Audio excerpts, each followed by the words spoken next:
اور جو آئین اور قانون کے مطابق ہے جس طرح سپریم کورٹ کو چلنا چاہیے اس کے مطابق پھر فردر پروسیڈنگز ہوں گی اس کیس میں۔ ایک آخری بات میں یہ کرنا چاہوں گا کہ مجھے ایک اور بہت بڑی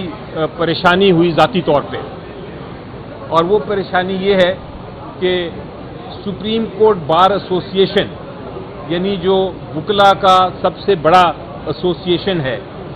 ان کا کام بیسکلی یہ ہوتا ہے کہ وہ وکیلوں کے فلاح و بہبود کے لیے کھڑے ہوں، جمہوریت کے اصولوں کے لیے کھڑے ہوں، آئین کے لیے کھڑے ہوں۔ یہ کیس جس میں سپریم کورٹ بار ایسوسی ایشن نے ریویو فائل کیا ہے، اس میں سپریم کورٹ بار ایسوسی ایشن یہ ریکویسٹ کر رہی ہے کہ جناب لوٹاکریسی، ہارس ٹریڈنگ، کرپشن اور جو رشوت خوری ہے ہمارے پارلیمنٹری سسٹم میں واپس لے کے آئیں اور ووٹس کرنے دیں۔ جن لوگوں نے اپنی پارٹیز کو اپنا ضمیر بیچ کے پیسے لے کے ووٹس بیچے ہیں ان کو ووٹ کرنے کی اجازت دی جائے۔ تو مجھے نہیں سمجھ آ رہی کہ سپریم کورٹ بار ایسوسی ایشن کا اس معاملے سے کیا تعلق ہے۔ اگر کوئی پولیٹیکل پارٹی ہوتی، سیاسی جماعت ہوتی، وہ ریویو فائل کرتے تو شاید سمجھ آتی تھی، لیکن سپریم کورٹ بار ایسوسی ایشن کا اس ریویو سے کوئی تعلق نہیں۔ یہ بھی بہرحال کل صبح بحث میں آپ سنیں گے اگر ہمیں موقع ملا بحث کرنے کا۔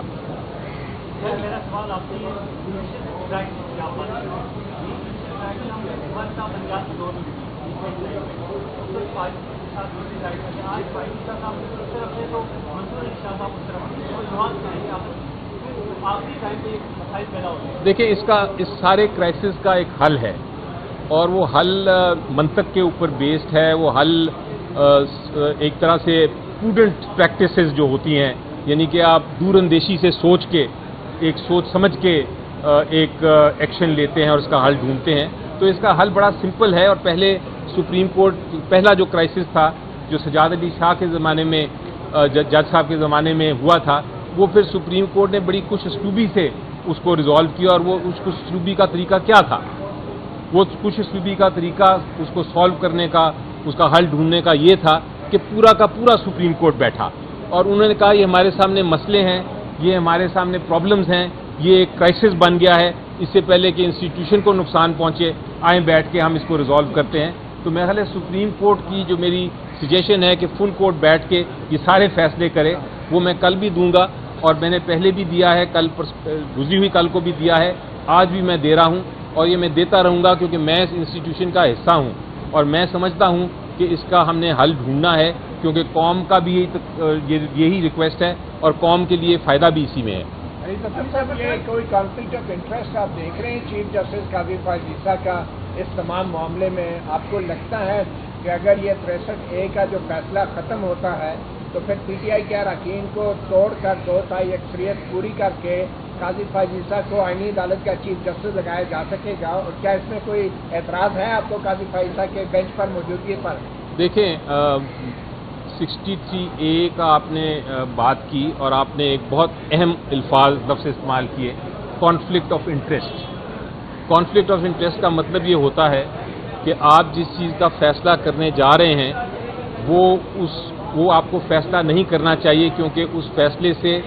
یا اس فیصلے کا جو بھی نتیجہ ہوتا ہے اس سے آپ کو نقصان یا فائدہ ہوتا ہے۔ یہ کانفلکٹ آف انٹرسٹ کا مطلب ہے آسان الفاظ میں۔ میں جو بحث کروں گا کل اور جو میں پوائنٹس ریز کروں گا وہ قانون، آئین اور منطق پہ بیسڈ ہوں گے۔ وہ کسی پرسنل کسی اسپیشل جج کے یا کوئی پرسنل کامنٹس نہیں ہوں گے، وہ بالکل قانونی نکات ہوں گے، اور مجھے یقین ہے کہ وہ جو قانونی نکات ہیں وہ اتنے وزنی ہیں، وہ اتنے بھاری ہیں، وہ اتنے درست ہیں اور اتنے قانون اور آئین کے مطابق ہیں کہ وہ انشاءاللہ ان کو منظور کیا جائے گا۔ یہی ہماری امید ہوتی ہے۔ جب ہم عدالتوں میں پیش ہوتے ہیں تو ہم یہ نہیں دیکھتے کہ سامنے کون جج ہے اور وہ کون جج کا کیا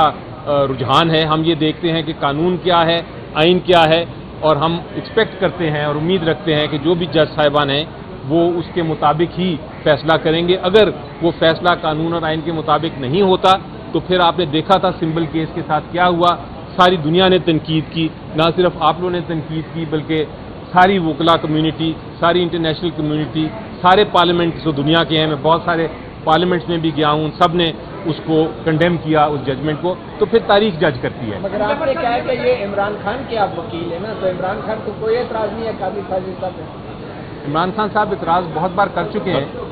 اور دیکھیں جب اعتراض ہوتا ہے کسی جج صاحب کے خلاف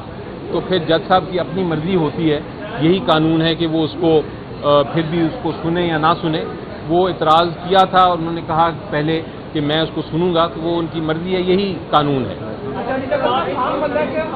ریویو فائل کرے، ایک دن بھی ڈیلے ہو تو اٹھا کے اس کے منہ پہ مار دیا جاتا ہے۔ یہاں پہ اس ریویو کے لیے آئین میں بھی تبدیلی کی جا رہی ہے، آئین سے والا تر ہو کے ریویو اتنا کیوں ایکسیپٹ کیا جا رہا ہے؟ نہ رولس کو فالو ہو رہا ہے بینچ بنانے میں، نہ ریویو کے والے سے جو قانون اس کو لکھا جا رہا ہے۔ تو اس طرح خاص یہ کیس کس سے کیسے بنا؟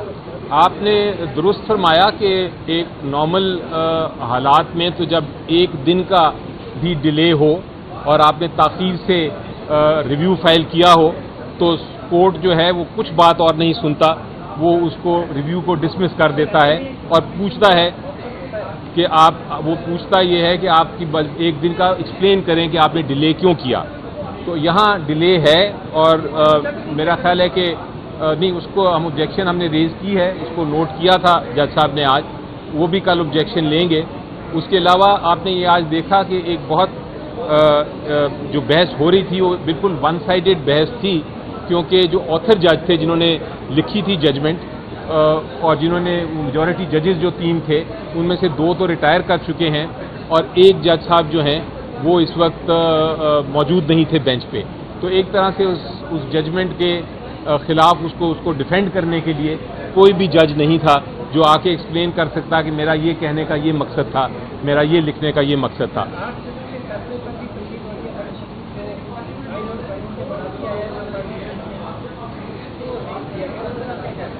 جی مجھے آپ کی آواز نہیں ہے۔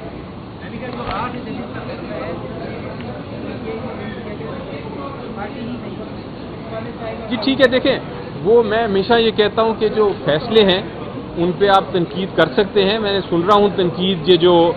اس فیصلے پہ ہے، لیکن میری نظر میں وہ فیصلہ ایک آئین کی شک ہے جس میں یہ لکھا ہوا ہے کہ آپ کمپلیٹ جسٹس کر سکتے ہیں، یعنی کہ آپ انصاف کے تقاضے پورے کر سکتے ہیں، اگر کوئی چیز رہ جائے تو اس کو پر کرنے کے لیے عدالت کے پاس یہ اختیار ہے، سپریم کورٹ کے پاس جو آئین اس کو دیتا ہے، تو وہی اختیار استعمال کیا ہے عدالت نے اس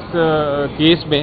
اور اس پہ آپ اس کے ساتھ اگری کر سکتے ہیں یا نہیں کر سکتے وہ آپ کی رائٹ ہے، لیکن بہرحال ججمنٹ ابھی ہے اور جب تک یہ ججمنٹ ہے قائم اس کو امپلیمنٹ کرنا الیکشن کمیشن آف پاکستان کی ذمہ داری ہے۔ الیکشن کمیشن آف پاکستان اپنی ذمہ داری نہیں پورا کر رہا اور یہ بھی آئین کی ایک طرح سے خلاف ورزی ہے۔ 9 بجے کمیٹی کی میٹنگ ہوئی، جو کمیٹی بنائی گئی تھی بینچز تشکیل کرنے کے لیے پریکٹس اینڈ پروسیجر ایکٹ کے تحت، وہ کمیٹی میں پھر ہمیں اطلاع ملی ہے کہ جسٹس منصور علی شاہ صاحب جو ہیں وہ اس کمیٹی میں نہیں بیٹھے اور دوبارہ سے 2 ممبر کمیٹی نے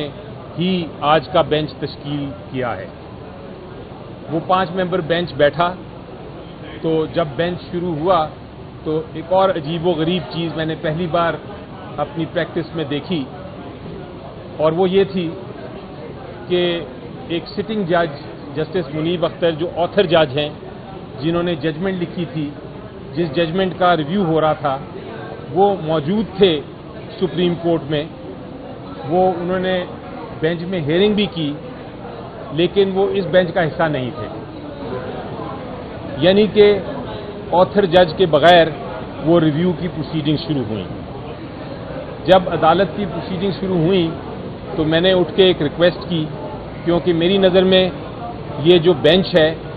جب تک کہ وہ پراپر جو درست کمیٹی ہے اس کو تشکیل نہیں دیتی،